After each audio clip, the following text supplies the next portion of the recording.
Welcome to mega box office. Sharwanand అంటే అబ్బో సంక్రాంతి పండగకి ఎన్ని సినిమాలు ఉన్నా తన సింపుల్ కాన్సెప్ట్ సినిమాతో వస్తాడు, హిట్ కొడతాడు అన్న ఫీలింగ్ అందరికీ ఉంటుంది. ఇక ఈసారి కూడా నారీ నారీ నడుమ మురారి సినిమాతో ప్రేక్షకులను పలకరించాడు, హిట్ కొట్టాడు. ఈ పండగకి వచ్చిన 5 సినిమాల్లో లాస్ట్ కి వచ్చిన లేటెస్ట్ గా వచ్చి సూపర్ టాక్ తెచ్చుకున్నాడు శర్వానంద్.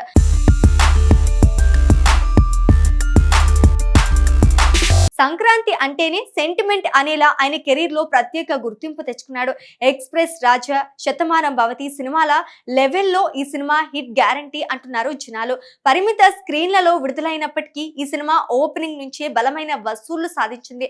ముఖ్యంగా సంక్రాంతి రోజున ఆంధ్రప్రదేశ్, నిజాం ప్రాంతాల్లోని దాదాపు అన్ని థియేటర్లో హౌస్ఫుల్ బోర్డులు కనిపించాయి. పూర్తి స్థాయి వినోదం అందిస్తున్న ఈ సినిమాకు ప్రేక్షకుల నుంచి మంచి స్పందన రావడంతో డిమాండ్ ను బట్టి అదనపు షోలు, మరిన్ని స్క్రీన్ కూడా ఏర్పాటు చేస్తున్నారు. ఇద్దరు లేడీస్ మధ్య చిక్కుకున్న పాత్రలో శర్వాను ఇలా ఫుల్ ఎంటర్టైనింగ్ అవతారంలో చూడటం ప్రేక్షకులకు కొత్త అనుభూతిని ఇస్తోంది. సామాజిక గమనాతో బ్లాక్ బస్టర్ అందుకున్న దర్శకుడు రామ్ అబ్బరాజు ఈ సినిమాకు మరింత బలం చేకూర్చాడు. ముఖ్యంగా కుటుంబ ప్రేక్షకులు పెద్ద సంఖ్యలో థియేటర్లకు తరలి వస్తుండటం ఈ సినిమాకు ప్లస్ గా మారింది. మొత్తానికి అనిల్ సుంకర నిర్మాణంలో తెరకెక్కిన ఈ చిత్రం ఈ సంక్రాంతికి ఫ్యామిలీ ఆడియన్స్ కు విజేతగా నిలుస్తోందని స్పష్టంగా కనిపిస్తోంది.